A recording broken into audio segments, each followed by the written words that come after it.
also like to recognize a special guest this evening. I believe I saw in the crowd Representative Jeri Main. Jeri?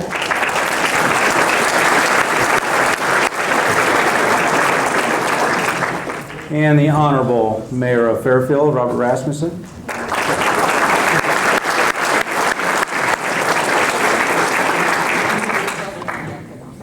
You know, I imagine some of you astute people out there have already discovered that 1996 is an election year. And this election year, we're going to be inundated with all that's wrong with us. We're going to be told about too high taxes. We're going to be told about too much deficit spending. We're going to be told about too much high unemployment. We have too many low-paying jobs, too little moral leadership, too much attention to foreign problems, too much welfare. You know, quite frankly, it's a wonder to me that our country, the state of Iowa, and the city of Fairfield even can exist. We are so bad. However, when we close tonight's banquet, I'd like to have you make sure and reflect on all that is right with us. Reflect on the many good things that have happened in Fairfield and the Fairfield area in 1995. Reflect on the tens of thousands of dollars that have been invested in our community, our businesses, and most importantly, in ourselves. Reflect upon the countless hours and efforts of community volunteers who work to make the Fairfield area a better place to live. And reflect on the pride each of us have in our area and in our community. I think those are the things we need to reflect on. Reflect on what's right with us. Don't reflect on what's wrong with us. And don't listen to these naysayers that tell us about all that we have that's bad. Getting into the program, I want to make two promises to you. First promise, as MC, if I have much control over this, first promise is that I hope that, and I promise that you'll be feeling good about our community when you leave, because you're going to hear about all the good things that happened in 1995. A second promise, and I've got a glass of water to help enforce this, is that no speaker will be allowed to discuss the flat tax, discuss family values, discuss Hillary Rodham Clinton, discuss how similar the speaker, is to Ronald Reagan. You won't be able to discuss the Forbes family fortune. You see, I hereby declare the 1996 Chamber Annual Banquet to be a politically free zone. We're not going to hear this stuff.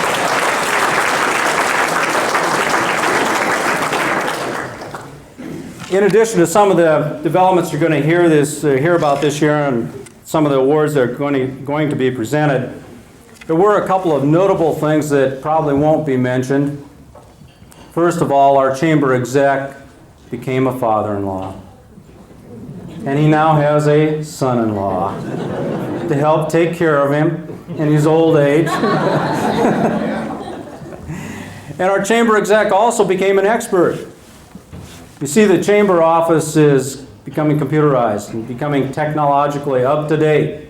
And we now have a chamber exec who is an expert in playing solitaire on the computer.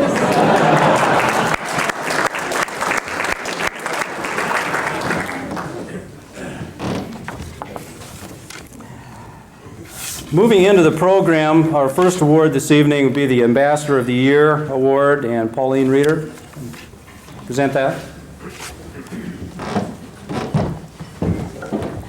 Well, I'll have to put my speech away because I wanted to talk about all the things that you mentioned.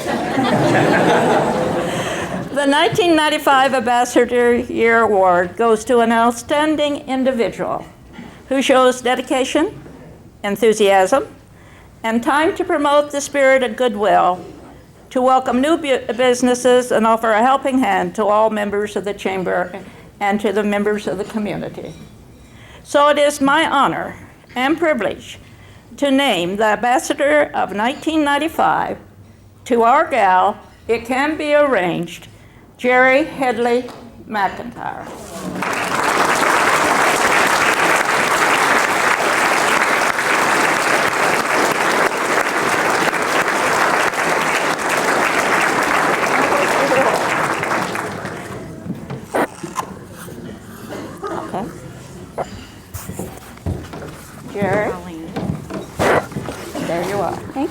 Don't forget to wear your red coats. Here's your lunch box, son.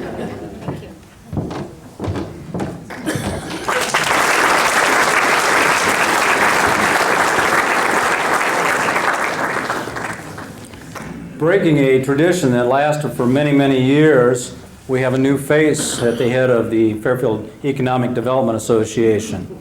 Royce Huff was the longtime president of FEDA, and he decided not to run for re-election this past fall, and Royce gave countless hours of his time and made countless efforts on behalf of FEDA. And although Royce is not here tonight, as a member of the Fairfield Chamber and a member of FEDA and a board member of FEDA, I would like to thank him publicly for all of his efforts.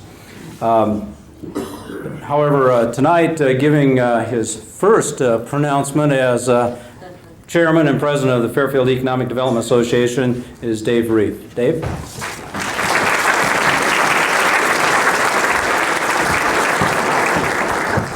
Thank you, Craig. I'd like to recognize our board very briefly. If they would just stand. They're in your bulletin or in the very nice print tonight, but if you're like me and you're always elbowing your mate saying, "Who's that?" and would all the board and ex officio board please stand? I see most of them. John Morrissey, Ross Walker, Bob Rasmussen, John Hammes, Tom Thompson, and did I miss anyone? Oh, I'm sorry, Craig. It's the bright lights. Just to clarify, we are a separate corporation. Pat was just mentioning how he got a lot of the calls of commendation that came in all year long on the things we do. Pat fielded them, and I wanted to remind people that it is separate, but because we work together very strongly all year, we're able to have not only to share this very fine banquet, but also the energy and talents of a man like Mike Brewer. And we certainly appreciate that relationship, and hope you do too. The only other thing I wanted to mention, the community spirit that you see here tonight, it's more than tonight. As you all know, it goes on all year or we couldn't accomplish what we do. And having spent the last 2 days in Chicago, it's very easy to get excited about all their sports and theater, all the opportunities that we don't have right outside our door, and yet reading the paper this afternoon, waiting for the flight out, you know, the plant closings, the school insolvencies, and because of efforts like these, we don't have, as Craig put so well, we just do not have the uphill climb that most of those people do. So again, we're pleased to be included in this banquet, and I'll get out of the way so the rest of the accomplishments can be rewarded this evening, and thanks for having us.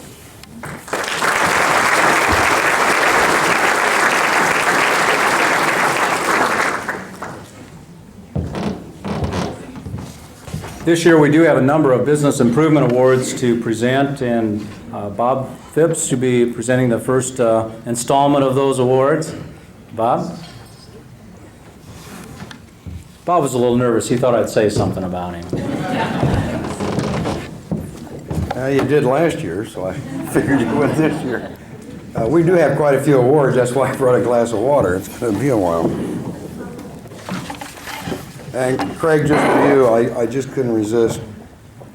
This one's just for you. It won't take long. But there was a man sitting in the hospital waiting for a heart transplant. And his doctor came by and he says, "I have good news for you." He says, "I have a heart for you." And the patient says, "Well, that's great." And the doctor says, "Well, I have better news." He says, "I have 2 hearts, and you get your choice." And the patient said, "Okay, tell me about it." And he says, "Well, first heart I have is of a 23-year-old who was a track star and in excellent shape. And the second one is a heart of an 83-year-old attorney." He says, "Now, which one do you want?" And the patient says, You've heard this? I'm sorry.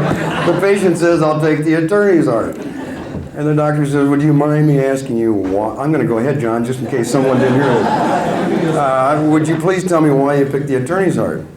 He said, that's real easy. It's never been used. See,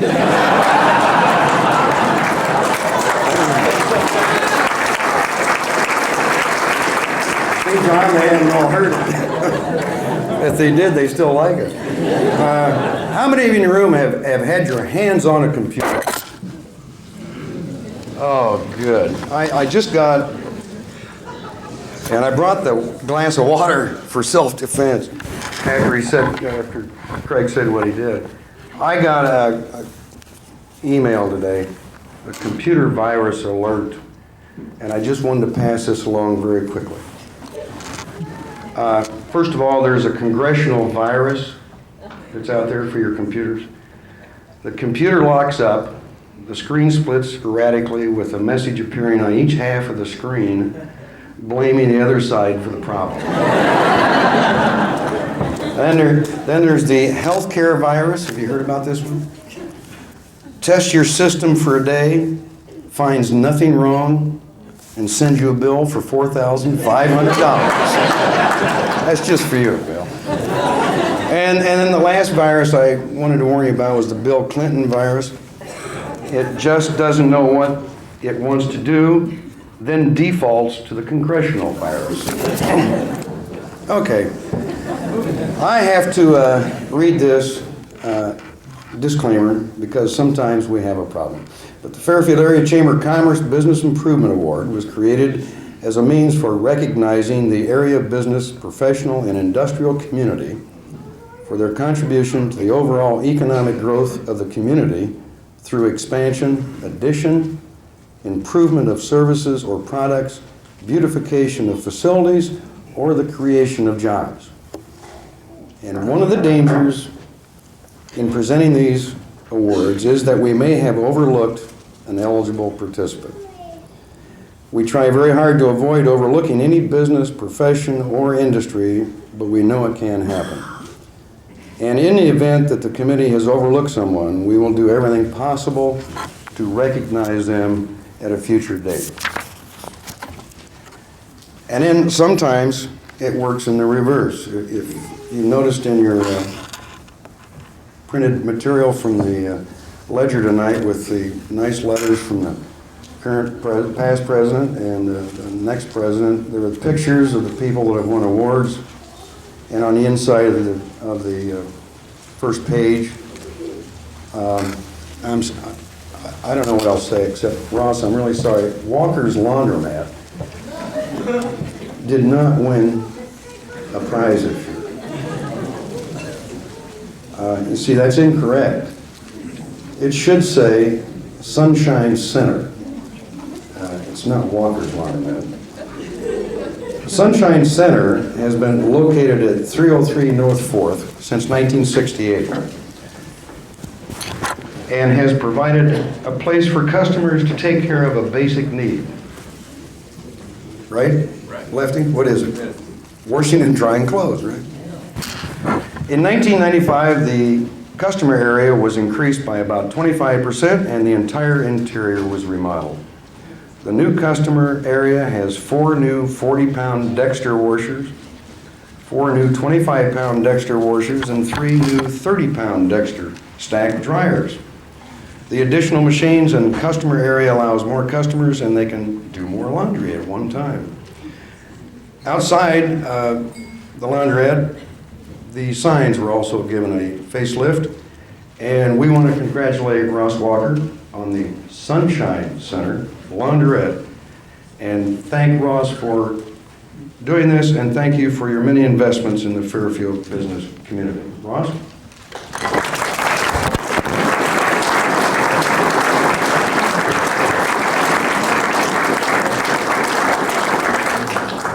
And if I were you, I'd send a bill to Dexter for half the cost of your dues after that. The next award this evening, having a need for additional office space, Don Cummings built a new office building in 1995 located at 604 West Burlington. The building has 1,800 square feet and houses 2 insurance offices with parking for 12 cars and is handicap accessible. Congratulations to Don, and unfortunately Don could not be here tonight. He had another meeting to attend, so we will make sure he gets his flag at a later time. Dale and Barb Frederick purchased McDonald's restaurant in 1984. In 1995, the restaurant received a complete restoration with all new furniture and fixtures, kitchen equipment, bathrooms, and interior decorating. Since they purchased McDonald's, Dale and Barb have doubled the number of employees, and I'm told there are plans for additional improvements in 1996. Congratulations to Dale and Barb Frederick for their continued support to our community and providing a great place to dine. And unfortunately, they can't be with us tonight because of business commitments. Our next award goes to Warner Engineering Associates, Inc. 1995 brought a new civil engineering and survey firm to Fairfield. Jim Warner founded Warner Engineering Associates, Inc. in the building at 201 South 23rd and employs 8 people. Doing business throughout southeast Iowa, Warner Engineering specializes in sewer and water systems, rural water systems, surveys including site planning and land surveys. The building also houses the U.S. Postal Carrier Annex with over 20 employees working around the clock in 5,000 square feet of space and bringing the mail to all of us much faster. Anyway, Jim, we want to thank you. We want to thank you not only for establishing a new business, but also for helping speed up the Postal Service. Jim Warner.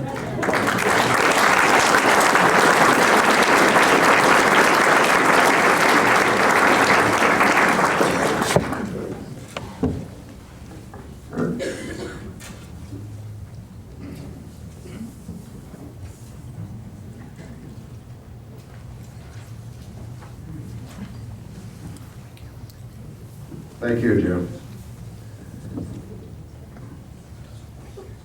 WLD Limited was established in 1978 with a one-truck operation, delivering exclusively for Rockwell International. Since that time, WLD has grown to 8 owner-operated trucks delivering to 32 states. Located in Fairfield Industrial Park, WLD added more than 3,000 square feet last year to accommodate both a tractor and trailer at one time for maintenance. The bookkeeping position has developed into a full-time position, and new computer enables WLD to access available loads nationwide. In addition, and I'm really interested in this, maybe he could start a new business, the computer enables WLD to determine mileage from one point to another and recommends the most practical route. And if you could do anything for us next year, Terry Bonnett, you could help Sarah Cochran find her way to different meetings. And here to accept for WLD is Terry Bonnett, owner and president. Congratulations, Terry.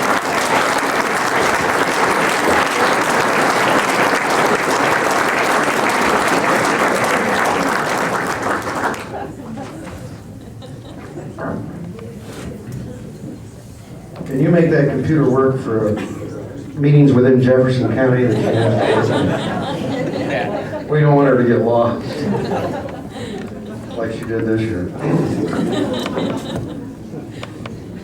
At the beginning of 1995, USA Global Link employed 10 people. A seller of discounted long-distance time worldwide, USA Global Link soon had a need for additional space. In July, they purchased the former City Hall on 2nd Street and renovated the interior. In December of '95, they purchased the All Pro Auto Parts building at 301 West Burlington, which has provided an additional 12,000 square feet. And they anticipate adding 75 employees in the next 4 months. I'm told by Larry Croman that they are the largest company of this kind in the world. And here to accept their Business Improvement Award tonight is Joyce Liu. Joyce?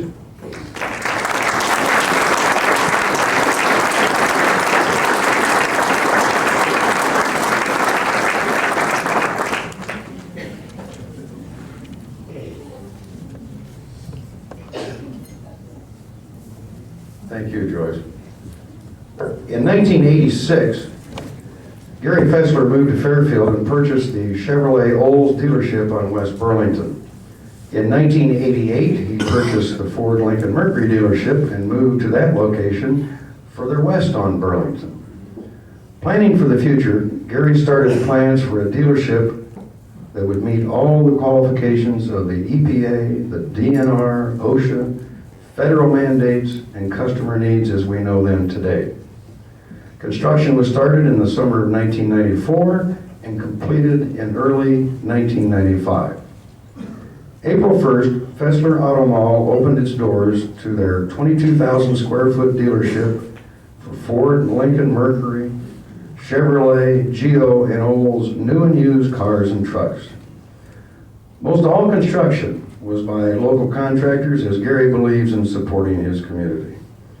With room for up to 300 vehicles, Fessler Auto Mall is truly a state-of-the-art dealership.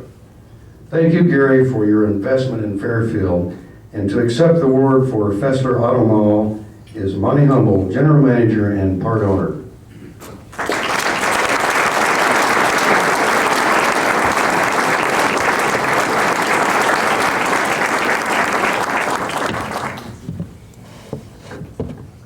LW Service Company, located at 2901 West Rhymes, added a Fuel 24 system in 1995. It is a card-operated 24-hour retail fuel system that provides gas and diesel fuel. Fuel 24 systems are located in Iowa, Illinois, and Wisconsin. LW Service invested $110,000 in the Fuel 24 system to provide retail sales of fuel in the Fairfield area. By completing a short credit card application, a special credit card is issued to individuals or corporations for their use, and detailed statements are provided for each vehicle you have at the first of each month. The Fuel 24 system is available in 40 locations in Iowa. Representing LW Service tonight is Jim Ross. And Jim, thank you for your additional investment in Fairfield.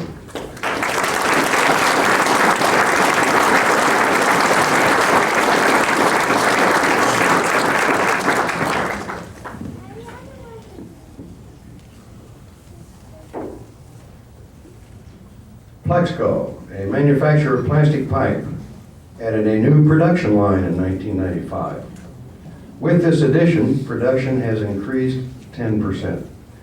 A new product, polyethylene conduit, is now being manufactured along with their other products. And in an attempt to reduce cost to customers, Plexco is now coiling gas pipe, which allows for easier installation at a lower cost. And I have the feeling that Plexco might have thought twice before spending this much money on a new production line if there hadn't been a change in the machinery and equipment tax in Iowa last year. So congratulations to Plexco and Stan Buchanan, the general manager. Stan?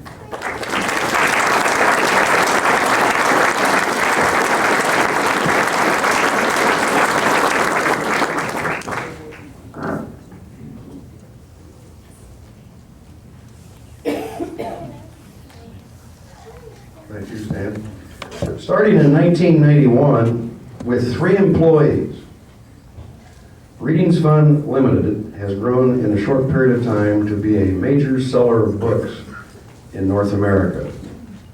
Selling books in all 50 states and Canada, with 450 independent sales representatives, Readings Fund has become the largest buyer of specifically titled books in the country. Sales representatives set up book fairs in schools and large corporations where books are offered at approximately 1/2 of the retail price. In 1995, Readings Fund purchased the Eagles building at 123 North Main, remodeled it and made it their North American headquarters, and currently employ 125 people in Fairfield. And when I mentioned they purchase large quantities of books, I wasn't kidding. For example, they recently purchased 225,000 copies of Chicken Soup for the Soul and 120,000 copies of In the Kitchen with Rosie. And that should keep any cook busy for a long time. Here to accept their Business Improvement Award is Patrick Cosar, Regional Vice President. Patrick?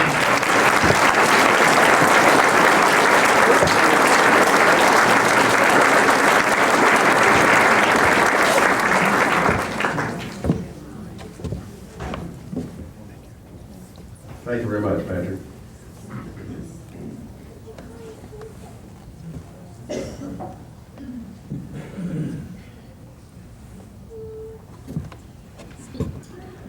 Increase your floor space from 20,000 square feet to 35,000 square feet. Increase the number of employees from 65 to 135, and what business do you think of? If you said Easter's, you're right. With the purchase of the former Permidet building, Easter's started a complete renovation in July of 1995 to the 35,000 square foot building that included new display shelves, floor coverings, ceiling walls, and added 1,500 square feet for storage. After several months of construction and an investment of $3 million, General Manager Tim McCaleb opened the doors to a store offering more products and services to Fairfield. New departments include a bakery, a deli, a floral department, and for the first time in Fairfield, a full-service branch of Central Valley Bank is now in operation. I think it's safe to say that Easter's is here to stay. And congratulations to Easter's and Tim McCaleb for a great addition to Fairfield. Tim?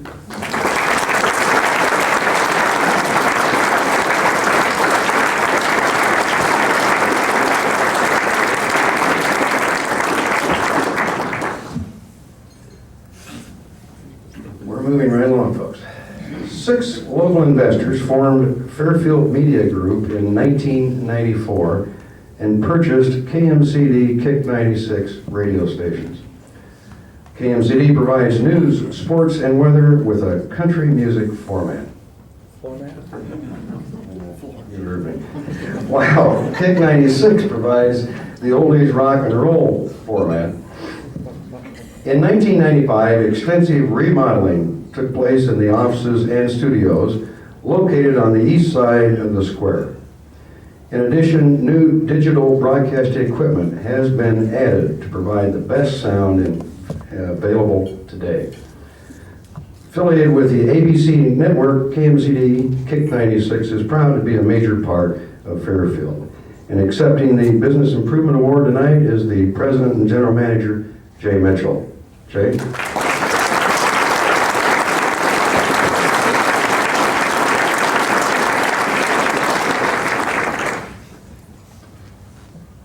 Last year, when I was up here and I got finished, I had an associate who presented the next awards, and he gave me kind of a hard time, and I didn't give him a hard time. Is Jeff Wilson here tonight?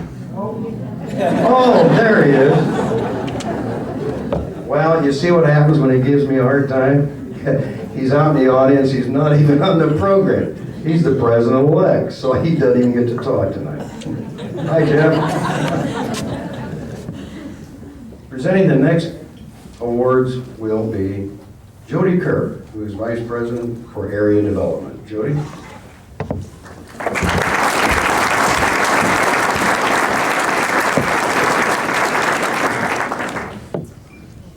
First award I have tonight.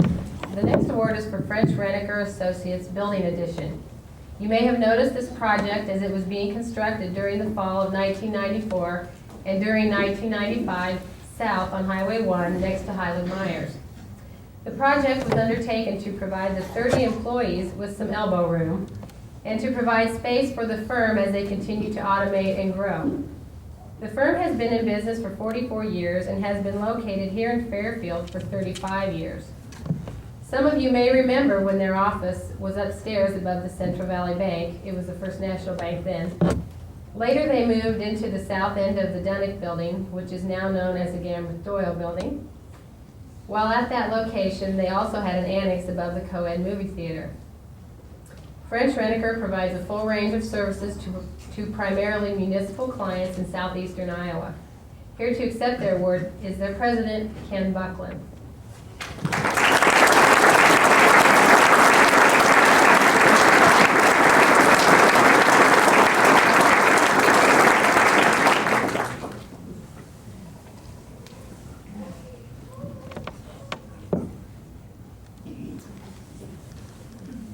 July of 1995 marked a turning point for Fairfield Toyota.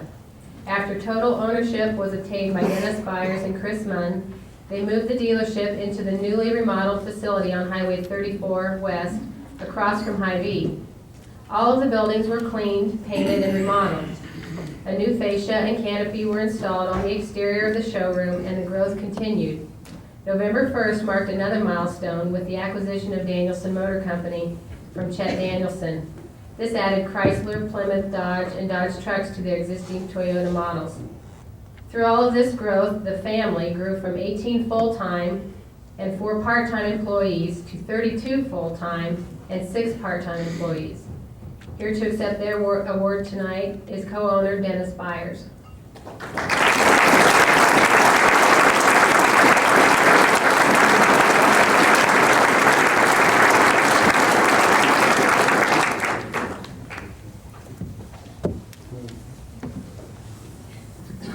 After Fairfield Toyota moved out of their old building, it wasn't long before the next occupant moved in. Some renovation was necessary to convert the building from car retail to grocery retail. The interior was completely gutted out with the exception of the offices in the showroom area. Tile floors and hardwood walls were added for the produce area. The complete interior and exterior were painted, and the green awning was added to the west entrance. After coolers and dining tables and chairs were added, the setting was complete for providing a 60-plus mile radius with a Whole Foods grocery line and restaurant. The Everybody's store employs 22 full and part-time employees. And here to accept their award tonight for Everybody's is Mike Swink.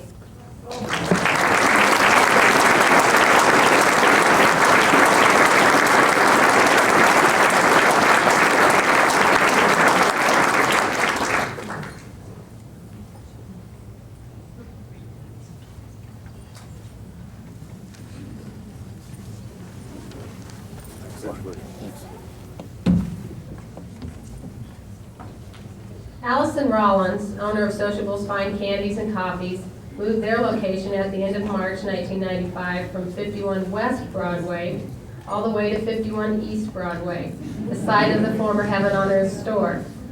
The store was renovated to promote the feeling of a delightful candy coffee shop with a quiet, elegant atmosphere. A highlight of the renovation was the uncovering and refinishing of the hardwood floors, which had been hidden for more than 50 years. The move to the larger location allowed for further expansion into gourmet foods and gift items and allowed more workspace for the continuing growth of the corporate gift basket segment. A full-time marketing salesperson, Suella Pilcher, has been added, along with several other part-time positions to handle the volume and growth of the business. Here to accept her award tonight is the owner, Allison Rollins.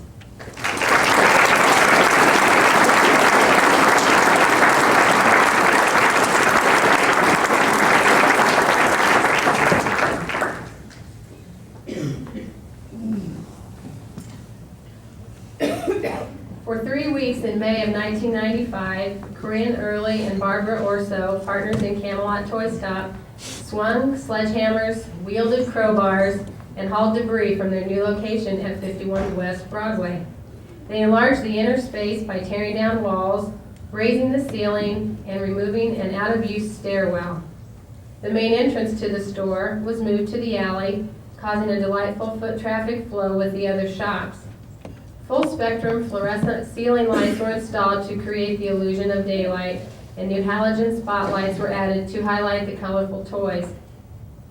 Corinne and Barbara then painted gold castle turrets and flying pennants on the inner walls, creating the magical feeling of being in a land where dreams come true. This move and remodeling project allowed for the hiring of 4 part-time employees instead of the previous 1 part-time employee. Accepting the award tonight are co-owners Corinne Early and Barbara Orso.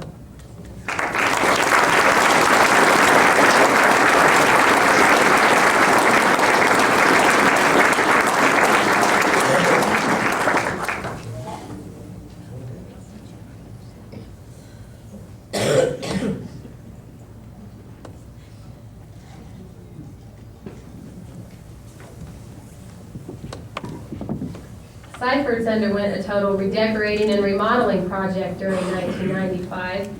Michael J's store for men now occupies the west side of the business, located on the south side of the square. The addition to the Fairfield store is one of 3 pilot projects in the state targeting communities with limited menswear businesses. Cyphers now offers its men and women customers the latest in fine, ready-to-wear in both career and casual dressing. Here to accept their award this evening is Martha Rasmussen, the store's manager.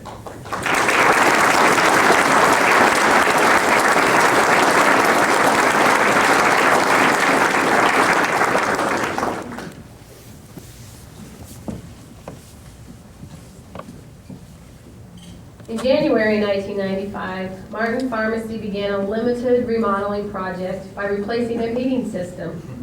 Well, one thing led to another, and by April, they realized they'd created a monster.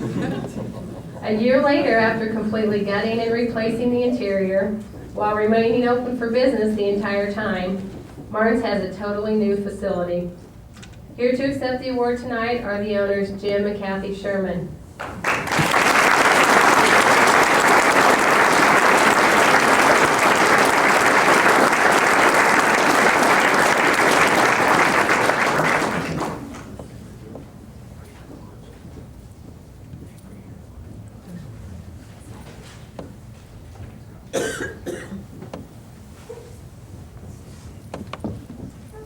In 1993, Ellen Croman started baking bagels in her kitchen as a one-woman operation. 6 months later, Ellen had so much business that she had to convert her garage into a kitchen. In 1995, just 2 years after starting out in her kitchen, there was enough demand for her bagels that she needed to expand again. She then took over Sheila's Flowers and Handy Sandwich, converting the building into a restaurant and bakery. She hired 2 full-time employees, 6 part-time employees, and her mother as a salesperson. She continues to expand and vary her menu. Here to accept her award for Sadie's Bagels is Ellen Croman.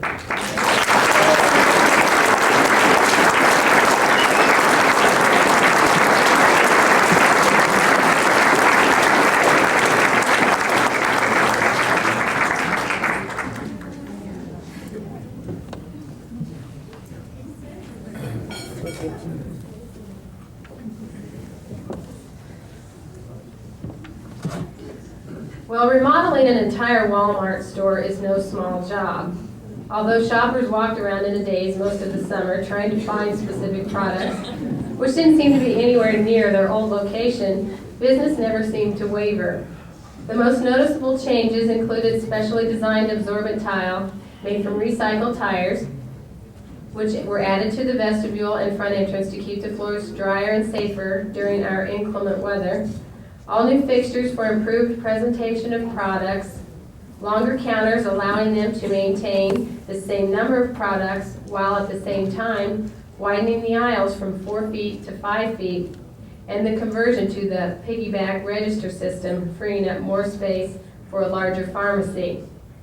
Accepting the Fairfield Wal-Mart's Business Improvement Award tonight is the manager, Mike Van Meter.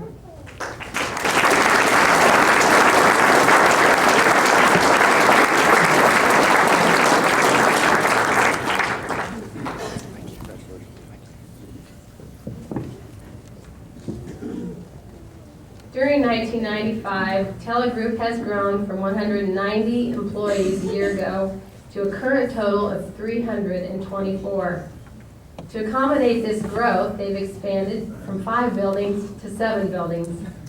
Telegroup was rated by Inc. magazine as the second fastest growing privately owned company in the United States for 1995, growing from $70 million in sales to $135 million in revenues during 1995. Here to accept their award tonight is the Director of Personnel, John Smilik, along with his assistant, Lisa Rivera.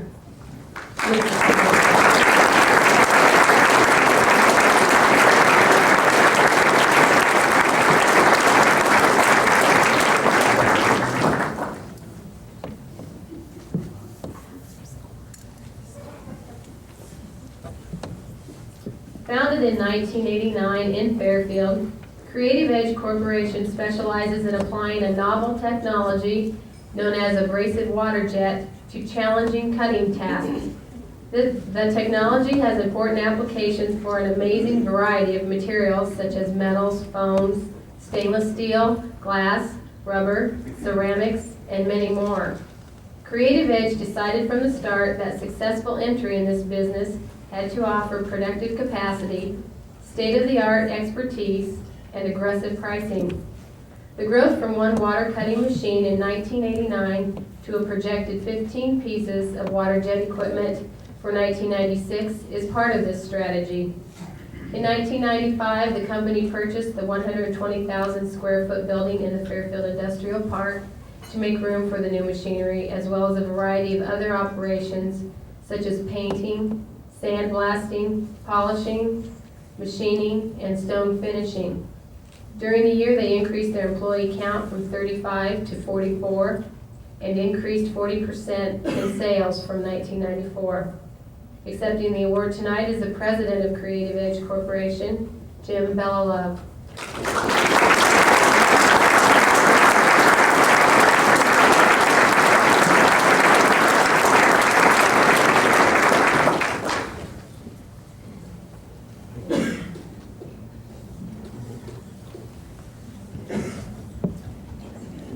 The last award I have this evening is not a business improvement award, but a community improvement award. The construction of the original Parsons College Field House was completed in the spring of 1958. More than 37 years later, the Field House, now part of the campus of Maharishi University of Management, has a whole new look. As a tribute to her late brother, Paul Eskenazi, Harriet Berman, along with her husband Warren, and numerous friends, including John and Brenda Narducci, they organized the renovation project. Highlights of the renovation include a complete new roof, new maple flooring to accommodate 3 basketball courts, 3 sections of movable bleachers, and a new east entrance. We congratulate you on a job well done. Here to accept the award tonight is Harriet Berman and Brenda Narducci.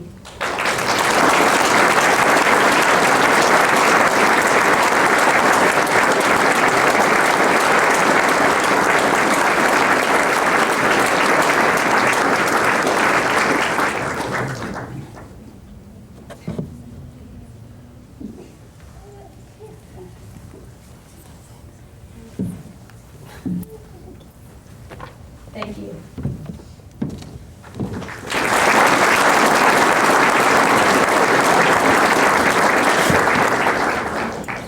Thank you very much, Jody and Bob.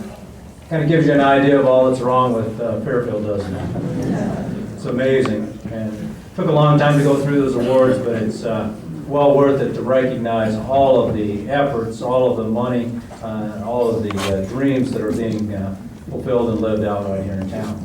I was kind of interested, though. I think, Bob, you did do a little editing when you were up there reading. I had understood that KMCD and Kick 96 had new floor mats. But they have new floor mats, not floor mats. Okay. I thought we had a new innovative radio station, but they evidently changed what he wanted to say about Fairfield Media Group for some odd reason. Our next award is the Entrepreneur of the Year Award, Marshall Gabbard. Marshall?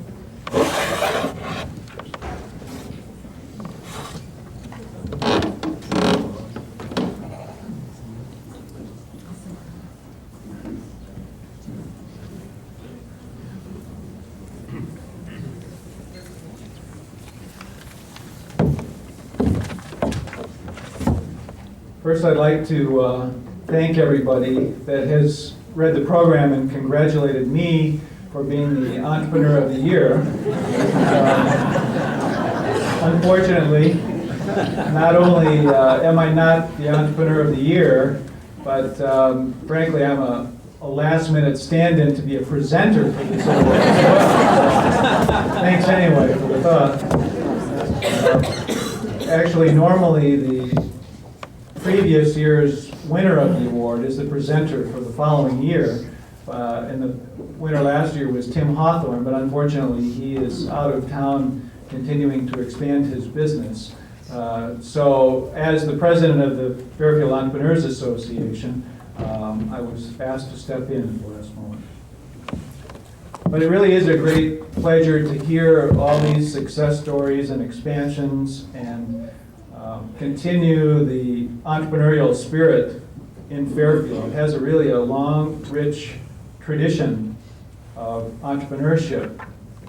And it's really gratifying to see this tradition being continued year after year and the fresh, creative ideas that are put into reality and that expand to create jobs and prosperity and a home for more people in Fairfield. So it's a pleasure for me to present this award tonight. This year's winner of the Chamber Entrepreneur of the Year Award goes to Earl Kaplan. He's the founder and chief executive officer of Readings Fund. Readings Fund was established on January 1st, 1991, starting with 2 employees. I don't know, Bob, I think you said 3 employees, but my source was the founder of the company, so I'm not sure. Well, maybe it was early in the year when you were talking about it. The company has enjoyed substantial, steady growth, especially in the last 2 or 3 years, and currently employs approximately 125 people in Fairfield. And as you've already heard during the Business Improvement Awards, they've acquired the former Eagles building to continue their expansion. When I asked Earl earlier today, what does Readings Fund do? He said simply, we sell the best books for half price. All kinds of books. Bestsellers, children's books, coffee table books, educational books, you name it. The books are sold primarily to teachers in K-12 schools and employees in major corporations. Several hundred sales representatives all around the United States and Canada make the books widely available. And to give an indication of the market penetration that's been achieved in the past 5 years by Readings Fund, the company reps have sold books through at least half of the 110,000 K-12 schools in the United States and Canada. And this growth, the resulting growth in income and employment, has made Readings Fund one of the bright rising stars of the entrepreneurial set in Fairfield. So please congratulate the 1995 Entrepreneur of the Year, Earl Kaplan.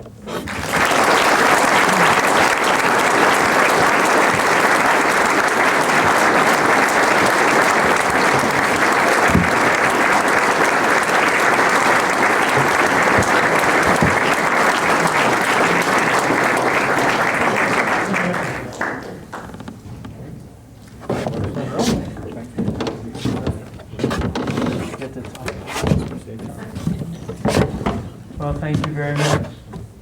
A lot of you may never have heard of Readings Fund.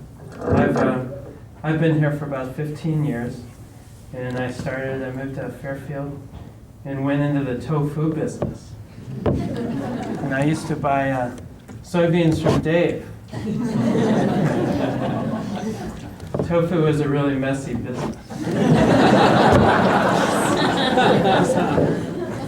And it doesn't taste very good. I would have never admitted that 15 years ago.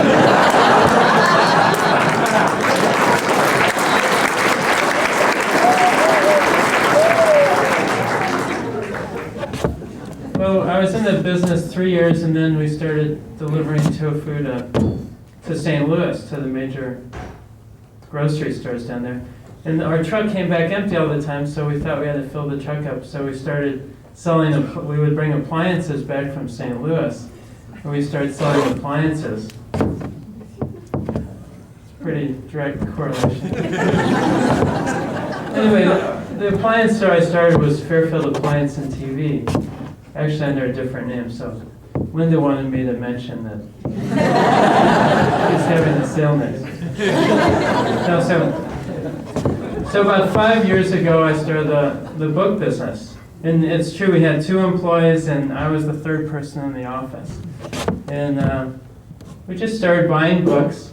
And then first we had about 20 sales reps, and it was hard to buy books and hard to find money to buy the books, but we just kind of scrimped and saved and kept building the business, I suppose, as most entrepreneurs do.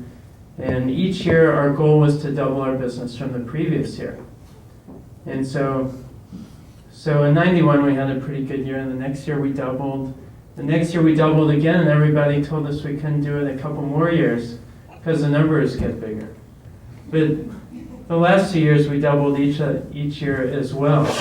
And I think that the success of our business has really been due to the good people that we've been able to hire. You know, one person can only do so much, and luckily we've been in an area where people are very hard workers, they're very talented, they're very intelligent, and we've gotten people that really pull together and give it their all.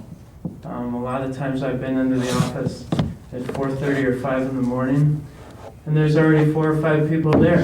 You know, it's really amazing, and sometimes we have to work late at night. Basically, we've always just done what we needed to do to get the job done. And we've had a lot of fun doing it. We've had a lot of support from the community, from Iowa State Bank. They've always been a great help to us. And just a lot of different people in the community. So what we do is we sell books for half price. We go to schools. We go to about 55,000 schools every 7 weeks and sell books to the teachers.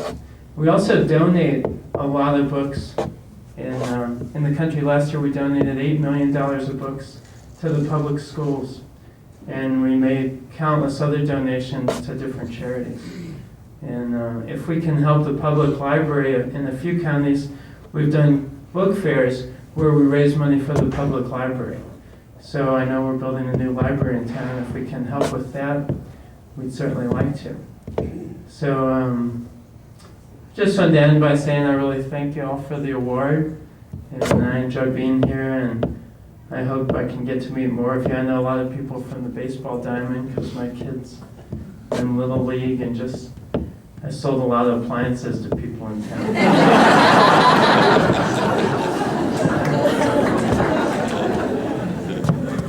And I don't get to meet as many people anymore because I'm trying to find good books to sell. But I've had a lot of fun, and I love being here, and thanks very much.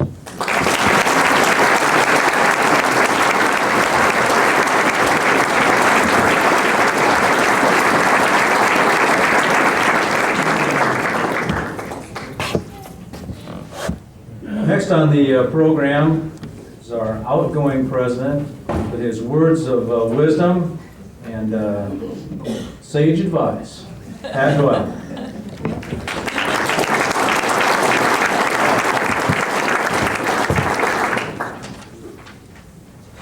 I'm not sure what outgoing, whether my personality or the fact I'm not president anymore. But thanks, Craig. It really doesn't seem possible that it's been a year since I was up here telling everybody what we plan to do for 1995, but it has. The year's gone by very fast. I hope everyone else feels it was a successful year, because I do. We started out at our retreat planning what we wanted to do for 1995, and I can say that some of the things we planned we didn't get done. Some of them we got halfway done, and we actually did get a few completely finished. The number one priority for 95 was housing, just like it had been the year before and the year before and the year before. And we did get our survey done, So in a couple of weeks, we'll have the results of that.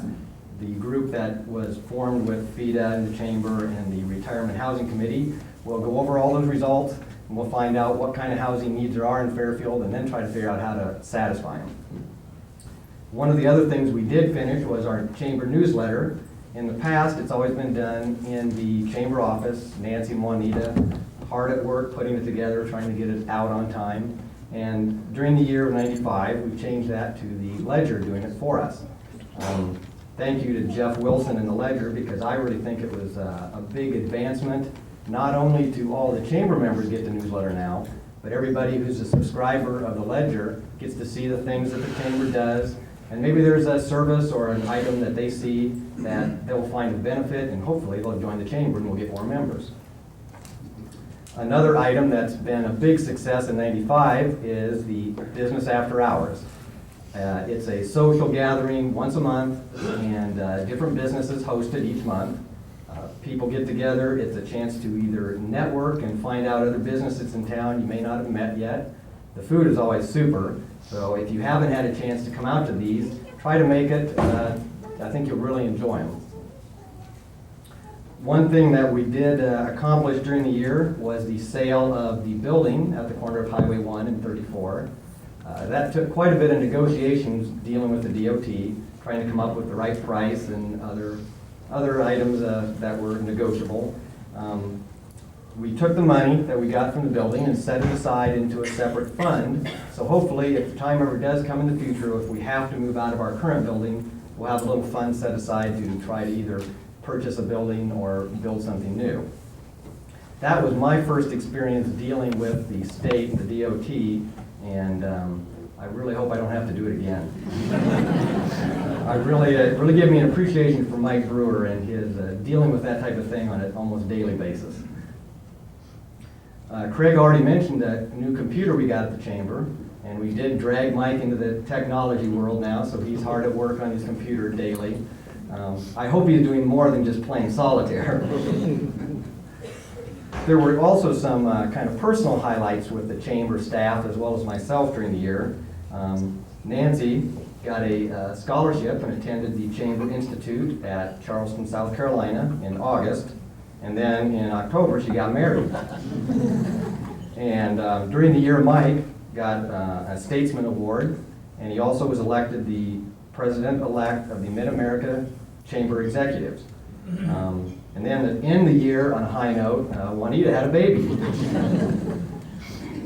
During 1995, I also had kind of a highlight, I guess. I turned 40, and it happened to be that my birthday fell on the same day we had a Chamber board meeting as well as one of the Business After Hours. So at the board meeting as well as at the After Hours group, I got some very interesting presents. And I want to thank everybody. I got some new fancy socks and other items. Honestly, I could say it was a memorable birthday. Thank you. All in all, 1995, I think, was a very good year. I feel like we got quite a bit accomplished that we had set out to do. I hope that everyone else feels that way too. I'd like to thank Mike and Nancy and Juanita from the Chamber. Without them, the president's job couldn't be done. They do the majority of the work, and I get all the credit, my picture in the paper.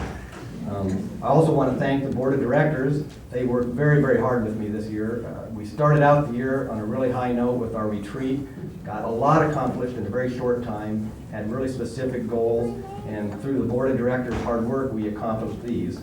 I also want to thank all the people from the Chamber, the members that served on committees throughout the year, because the Chamber is only as good as all the members, and I really think we have a good Chamber, as you can see by all the improvement awards that we gave out in the big crowd tonight. I really enjoyed the year, and it was fun, and thank you very much for letting me be the president.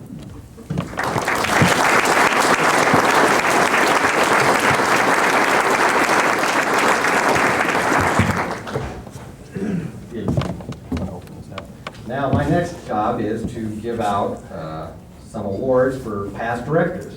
We have 3 of our board directors that have gone off the board in 1995 was their last year. And to honor them, we have some plaques here.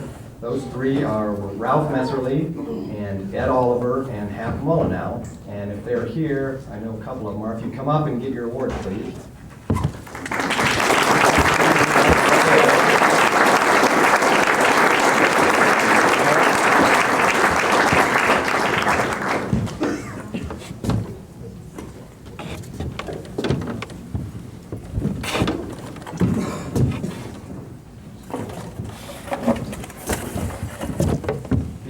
Ralph couldn't be here tonight, but these three gentlemen put in a lot of years of hard work on the chamber, and we're in charge of a lot of groups, vice presidents, so we really thank you for your hard work.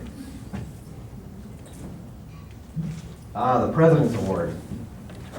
I get to stand up here for a while. Now this award, every year, as president, one of the fun things I get to do is figure out who helped you the most, is the way I looked at it. I know last year Martha gave it to her husband, I suppose, because he felt sorry for him. My wife wanted to know if I was giving it to her, but I said since she wasn't mayor, she didn't get it. I truly did have one person that without this person, I could not have gotten the job done, I don't think. They were always there to help me. There were numerous times when this whole thing as being president, it's a little more time consuming than a lot of people may realize. It is fun, but there's also times when you're not sure how you should handle certain circumstances. And this person was always there to help me out, sometimes in the evening after work, sometimes early in the morning, but was always there. And without this particular individual, we wouldn't have the chamber that we have right now, and that is Mike Brewer.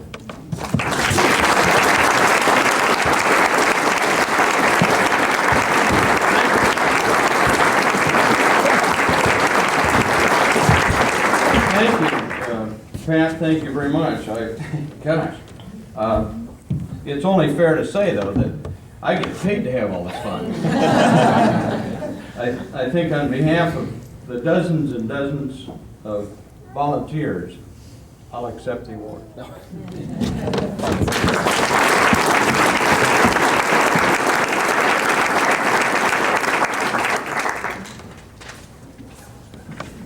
And now, as my final act, I get to pass the gavel that you only see once a year. We never see this gavel throughout the year. So, the 1996 President, Sarah Cochran.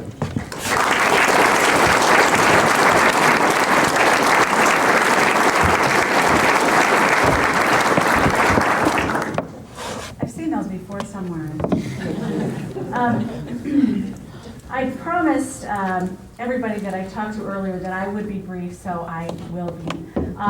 You might wonder about a little bit about my intelligence or guts maybe by asking Craig Foss, with whom I work, to be MC tonight. I do have to admit today I had some great moments of trepidation when I walked into his office and he immediately covered up some notes on his desk. I don't know if he is saving the good stuff for last, because he told me he gets the last word. So it isn't true. Believe me, I didn't do any of it, and I never said any of it. So unfortunately, I don't have anything to respond to at this point in time, but I'm sure Craig has some choice words about me. It's a little bit like practicing with an older brother. All you women out there who had older brothers, you know how mean and rotten they can be. And imagine allowing your older brother to get up here and say things about you. And I really opened myself up a lot, but thank you, Craig, for being nice so far, and for giving us your time again tonight. I'd also like to officially welcome you here as the new chamber president. It's really exciting to see all of you here, and I've taken all your names down, and I will be sending you committee assignments in the mail. So thank you very much for coming. We're lucky to have such a nice facility here. Thank you to Mike, Nancy, and Juanita for all your work in setting this up. We sure appreciate it. I wanted to take some time to go through just briefly the priorities that we set at our 1996, I have trouble saying 1996, board planning session that we had earlier this month. If you'll look in the ledger, gosh, I was a journalism major, tabloid, is that what this is, Jack? You will notice some of the items, and before you faint dead away about number 6, I will explain that when I get there. The first board priority that we listed is technology. And as many of you realize, with the exception of maybe 1 or 2 of us out there, and I include myself in this, we are well into the computer age, and the technological advancements are not only doubling but increasing exponentially each year. The Chamber Board recognizes that we have an obligation and a duty to educate ourselves about what exactly these advancements may mean for our business and our members. There may be a day when we shop from home. Egads, what is that going to mean for our members? So the board is excited this year about learning more about technology and exactly how it will affect ourselves and our members. And we got started on this goal right away by working with Ken Daly out at Maharishi University of Management to set up a training session with us. Unfortunately, it was called off due to inclement weather, but it has been rescheduled. To carry out this goal a little bit further, we hope to be able to educate our members specifically through some seminars or other programs which we'll sponsor this year. We don't particularly anticipate talking about shopping from home, but that is certainly an extreme of what we may see in the future. So we're excited about keeping our membership informed, educating them as well as ourselves about what's ahead for us, what might be in store for us in the new world of technology. A second priority or goal that the Chamber Board came up with at our board planning session includes formation of a Chamber Foundation. I can't say that this is a new idea. This was actually begun under Pat Doyle's leadership, and like many things we do in our lives, we can get it started in a year, but we have not yet brought it to fruition. So we're looking at this foundation as being a vehicle where the Chamber might be able to provide substantial funds, hopefully in some time, for specific projects in our community, generally business related. The third area of a priority listed is housing, and I know Pat alluded to it. We have a housing survey which will be completed and presented to all of us sometime early in February, and the Chamber has always acknowledged a duty, an obligation, and a responsibility to assess issues not only that specifically impact our businesses, but also tangentially impact it, which include housing. Obviously, if we don't have appropriate housing for our workers will live elsewhere. So that's an area that we continue to look at, and exactly what the Chamber's role will be in providing housing. We don't plan on going out and building it, but we at least want to be a conduit in order to meet any needs, if there are any. And this survey could very well say that there are no housing needs in Fairfield, but that seems to be a concern we've had over a number of years, and will continue to look at it in 1996. The Chamber of Commerce has always relied upon its membership and its membership dues in order to provide all of the programs and opportunities which we do provide to the area. We strive, kind of delving 4 and 5 together, but we strive to not rely quite so heavily on our dues and look for other methods of income sources so that we can provide the same programs that we've always provided as well as more programs. And I alluded a little bit earlier to a possibility of providing some seminars for our membership.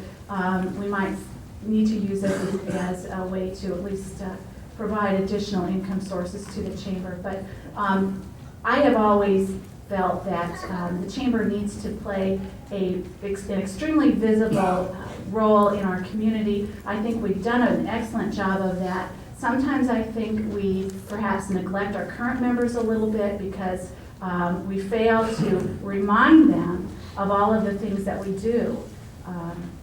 So in part of membership development, I think that you will see, I hope that you will see that our chamber is more active in reminding you not only what the chamber does for you, but what you do by being a member of the chamber for our community.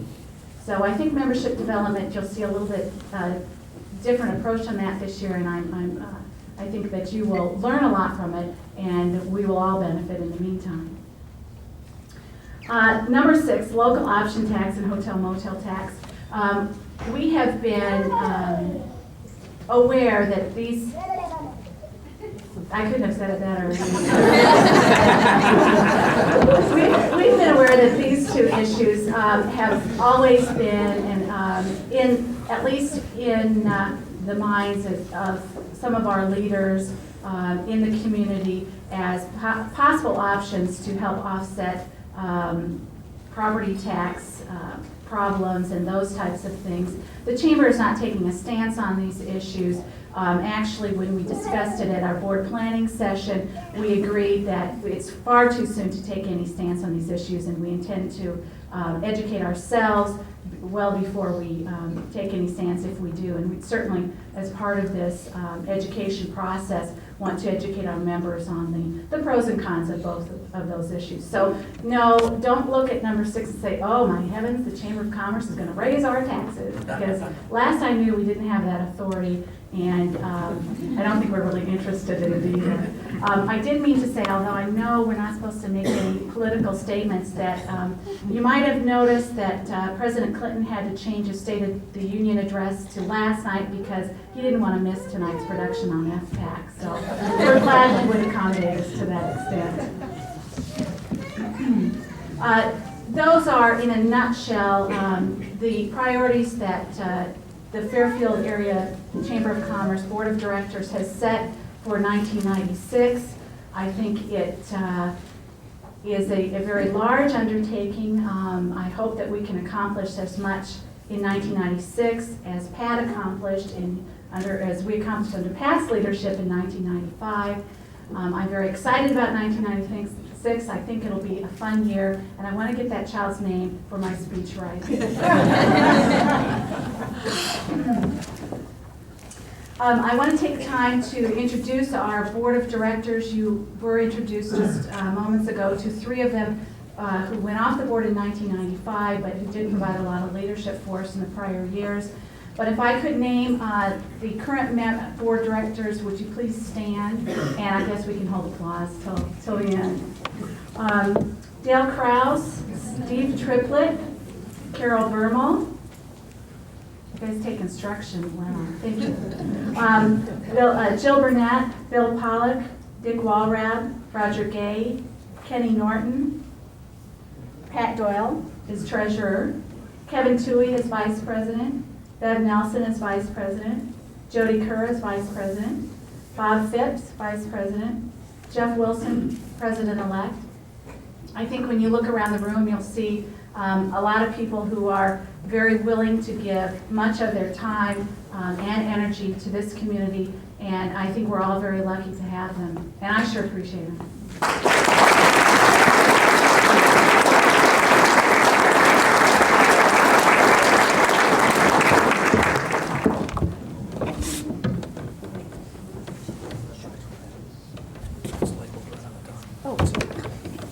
Can't read. And just to clarify, I did not get lost going to a meeting. I just, I knew where I was supposed to be, I just couldn't get there. We just had a meeting at the Walton Club, and there was just a little bit of road construction, and I did have some difficulty figuring out how to get there. But I made it, so. It is also my pleasure to not only thank Pat Doyle publicly for all of his time and energy that he has given to the Fairfield Area Chamber of Commerce in 1995. Having only been at the helm for just a little over 3 weeks now, I'm only now becoming able to realize the extent of the commitment and time, and although I know Bob Phipps doesn't think lawyers have any heart, last thing I knew, we did, Bob, thank you. And I've also frequently felt the same way about insurance agents.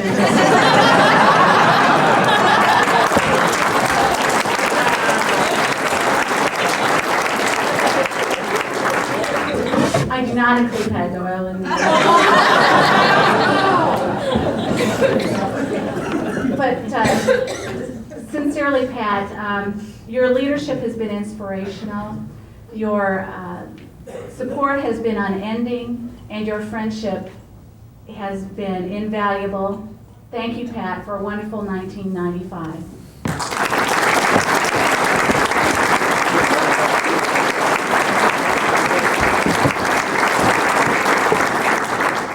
Okay, Craig, now it's your turn.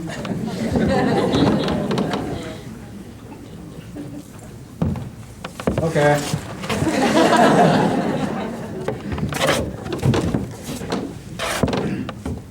Actually, it was kind of interesting today.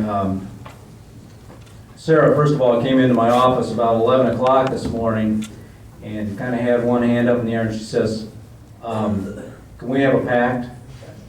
You don't use any pictures, I won't use any pictures. I agreed to that, and then I said, well, visual aids too? Visual aids too, so none of that. But I tell you, the biggest charge out of Sarah all day today came this afternoon when she came into my office and caught me covering up my notes, of course, when I told her that I talked to her brother today. Her eyes got that big around. She said, you did not. Actually, I didn't.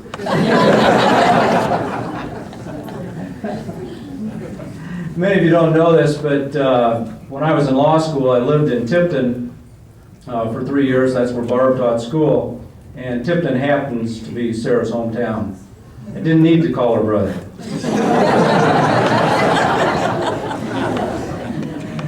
Actually, I found it kind of interesting that the Chamber's #1 goal is technology.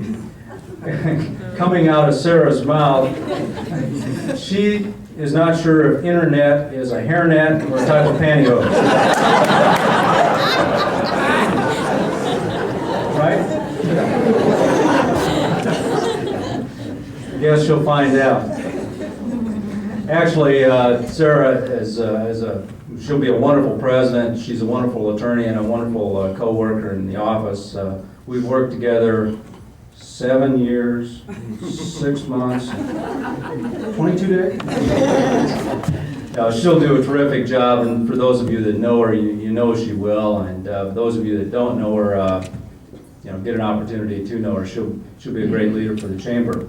Actually, it's going to be very interesting. Sarah, of course, is trying to balance a professional career with motherhood and a family and being a wife.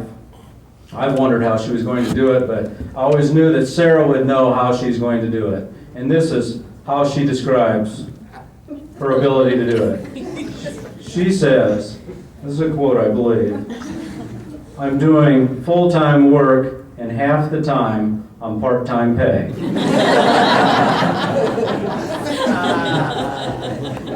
I'm not sure if she's asking for a raise or what she's asking. But in any event, Sarah, best of luck in 1996, and congratulate you for being president. Next on the agenda, the grand finale for the evening are the presentation of the 1995 Outstanding Citizen Awards. Presenting the first award as past year winner, Sally Knapp. Sally.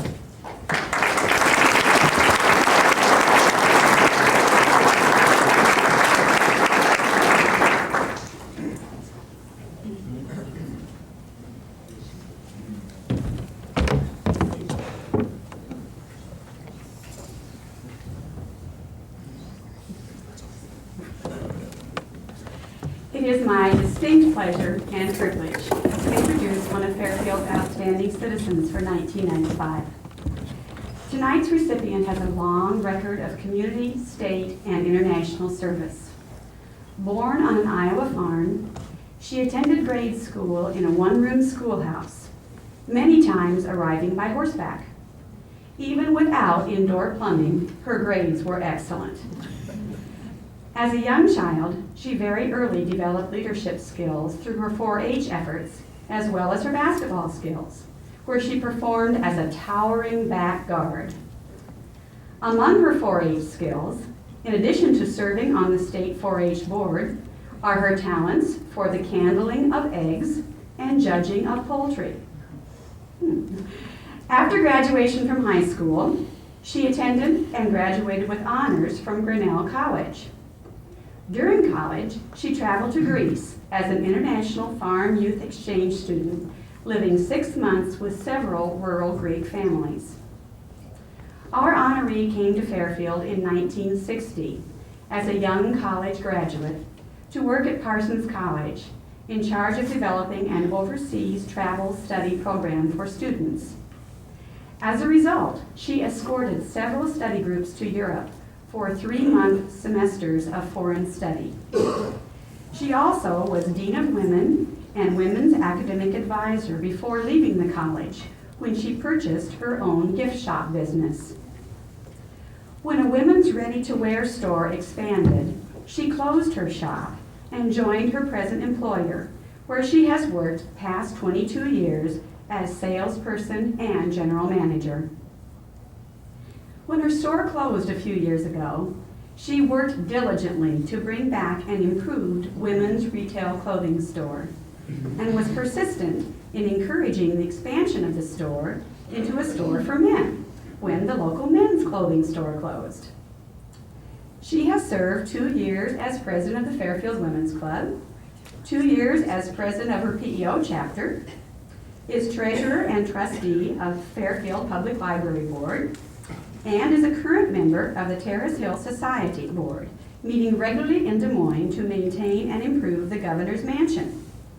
Just this week, she was appointed by Governor Branstad to chair the Terrace Hill Society's Sesquicentennial Celebration Committee. She is a member of the Questers Antique Group and has served on the board, and is a past president of the Fairfield Chamber of Commerce. She also served to organize and co-chair the Chamber Women's Networking Group, bringing members of Fairfield and meditating communities together on a regular basis to discuss issues of concern to both groups. She is an elder of the First Presbyterian Church and has served many years as a member of the church's worship committee. She also served many years as co-chair of the Women's Club annual Christmas tour of homes. She has also found time to be a wife and mother, also serving 23 years as the First Lady of Fairfield, fielding mayoral calls and questions on many community subjects and issues. All this she has accomplished while working nearly 50 hours a week at her Seifert store. She was one of the top 2 salespersons this past year among the 40 Seifert stores. She makes numerous presentations on retail marketing. Daughter of a United States Congressman, she has also continued her interest in politics. She also helps oversee a farming operation in southwest Iowa and a small ranch operation in Nebraska. She and her husband are parents of 2 children, Robin and Matt, both employed and residing in the Los Altos, San Francisco area of California. As she is truly one of Fairfield's business and community-spirited leaders, it is my pleasure to name Martha Waring Rasmussen as recipient of the Outstanding Citizen of the Year.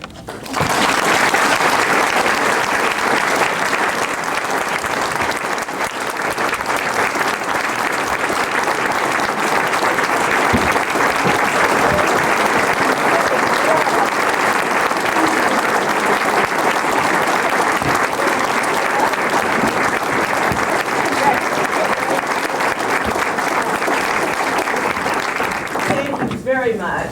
I mean, this has really been a shock because Bob said to me tonight, usually he kind of gives me a hint, you know, being a past recipient, he'll say something to me about, oh, you're going to be really pleased. And I always keep saying, is it someone old or someone young? And he said, well, I don't know, it's going to be kind of hard. The one tonight, we're not sure whether they're going to show up or how we're going to get them there. And he gave me no indication. Like, sort of makes you weak-kneed. I can't believe I've lived in Fairfield since 1960, Every day has really been a challenge. It's been a pleasure. And I guess I can only say it's a wonderful place to live. I've enjoyed thoroughly raising 2 children and being a part of the community. And I only hope I've given something back because it's really been a pleasure. Thank you very much.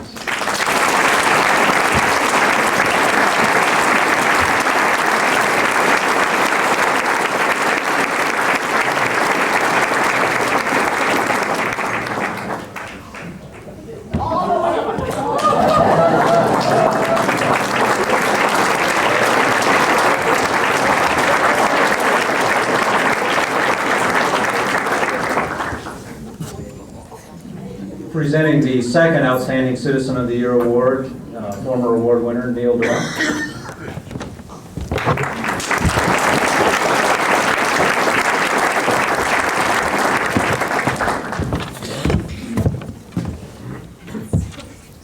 This year's Citizen of the Year has been a low-key, behind-the-scenes, dedicated worker in our community since 1966, when he and his family moved to Fairfield.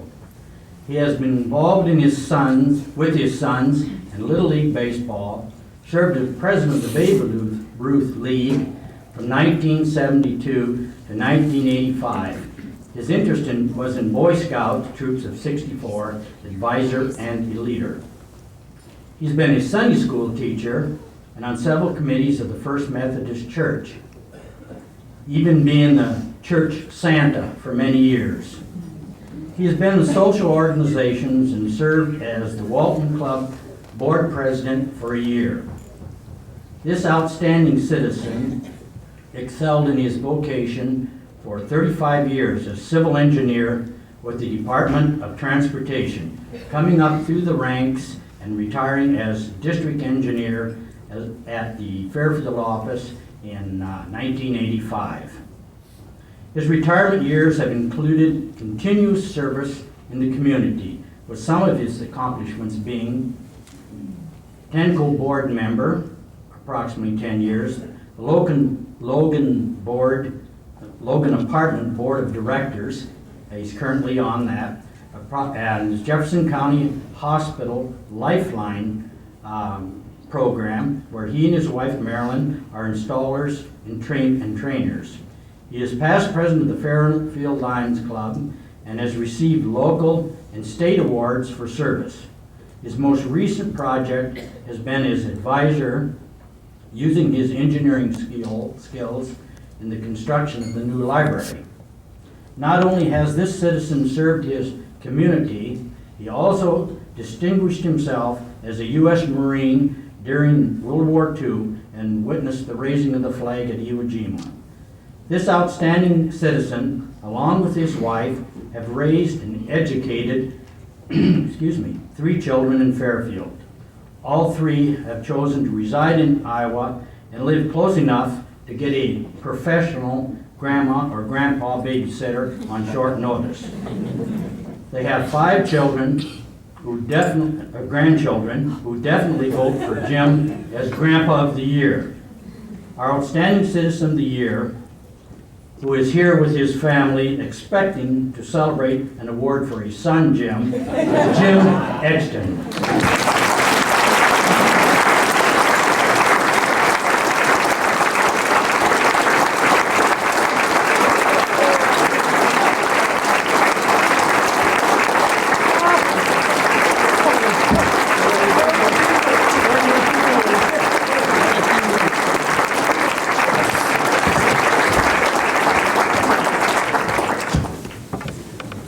Talk about surprises.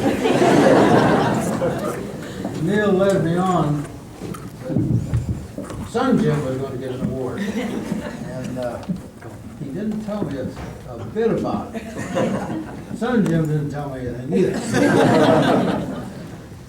But I do certainly appreciate it, and I do like this volunteering work that I've been doing. I retired. And once I retired, the phone rang, and I said yes. Rang again, and I said yes.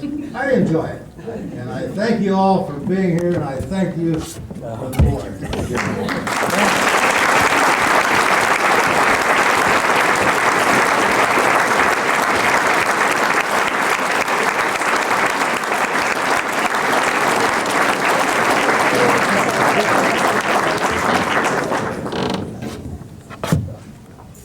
That brings to a close our 1996 awards banquet.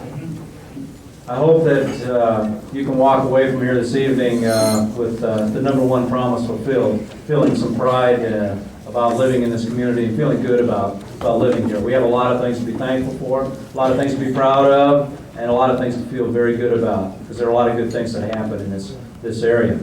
I'd like to congratulate all the award winners, all well-deserved and well-earned. I'd like to thank the Ambassador Club for their fine job with greeting people. We came to the banquet this evening and taking care of our coats. Appreciate that very much, along with your other work during the year. I'd like to thank the Fairfield Best Western Inn, and then I'd like to remind those award winners, please congregate up front here after we adjourn for a photo op session. So again, thank you very, very much for coming. We hope you had a good time, and we look forward to seeing you next year.